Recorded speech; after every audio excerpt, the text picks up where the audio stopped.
Science कहा जाता है सर। गांधी जी की फिलॉसफी आपने पॉलिटिकल साइंस में कुछ पढ़ी होगी। जी सर। अंबेडकर, भीमराव अंबेडकर साहब की फिलॉसफी पढ़ी होगी। दोनों के फिलॉसफी में मूलभूत अंतर क्या क्या है? अगर वर्ण व्यवस्था या कास्ट सिस्टम पर हम बात करें तो क्या दोनों के आर्गुमेंट्स थे, व्यूज़ थे?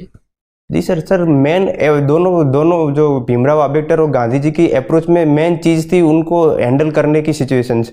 बाबा अंबेडकर जी चाहते थे कि जो वर्ण व्यवस्था है वो उसको कास्ट व्यवस्था के साथ उन्होंने तुलना किया था और वो कम्प्लीटली एबोलिश करना चाहते थे डॉक्टर भीमराव अंबेडकर। जब गांधी जी की बात करें तो उन्होंने कहा था कि कास्ट सिस्टम और वर्ण सिस्टम दोनों अलग अलग है।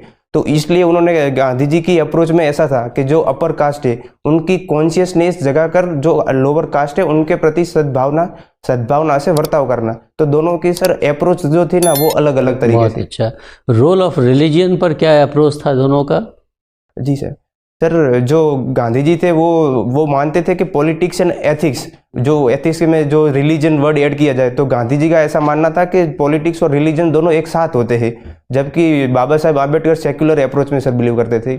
और जो स्पेसिफिकली हिंदू रिलीजन की बात करें तो गांधी जी हिंदू रिलीजन्स में बिलीवर थे, जबकि बाबा साहब मानते थे कि हिंदू रिलीजन्स में इनइक्वालिटी को ज़्यादा प्रमोट किया जाता है। इसकी वजह से उन्होंने वो कन्वर्ट होकर बुद्धिज्म प्रमोट किया सर।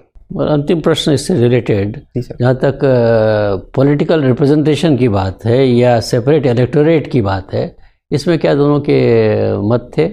जी सर जो बाबा साहब आम्बेडकर थे वो चाहते थे कि जो दलित क्लास है उनको सेपरेट इलेक्टोरेट दिया जाना चाहिए, जबकि गांधी जी का ये व्यू था कि वो हिंदू धर्म के ही एक अभिन्न भाग है, तो उनको सेपरेट से ज़्यादा स्पेशल रिप्रेजेंटेशन देना चाहिए। तो सर बाबा साहब का व्यू था कि उनको सेपरेट इलेक्टोरेट दिया जाए, जबकि गांधी जी स्पेशल रिप्रेजेंटेशन देना चाहते थे। पूना पैक्ट का नाम सुना है आपने? जी सर। क्या रेलेवेंस है इस कंट्रोवर्सी में पूना पैक्ट का? सर ये मेन बोन ऑफ कंटेंशन इसी मुद्दे पर लेकर था। जो 1932 में पूना एक्ट हुआ है उसके तहत इस मामले का सुलझा दिया गया और जो दलित वर्ग है उनको स्पेशल रिप्रेजेंटेशन दिया गया था। जो स्टेट लेवल पर असेंबली थी और जो नेशनल लेवल पर जो भी जो स्टेट काउंसिल थी उसमें स्पेशल रिप्रेजेंटेशन दिया गया था दलित वर्ग को।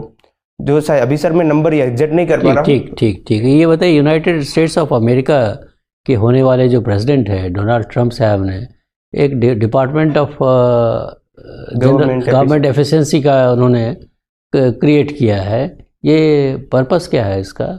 सर जो अभी देखा जाए तो उनके 3 पर्पस उन्होंने बताए हुए हैं। जो फेडरल एजेंसी है उनको रीस्ट्रक्चर करना, कि अभी जो यूनाइटेड स्टेट्स में है जो 400 के आसपास फेडरल एजेंसी देखने को मिलती है,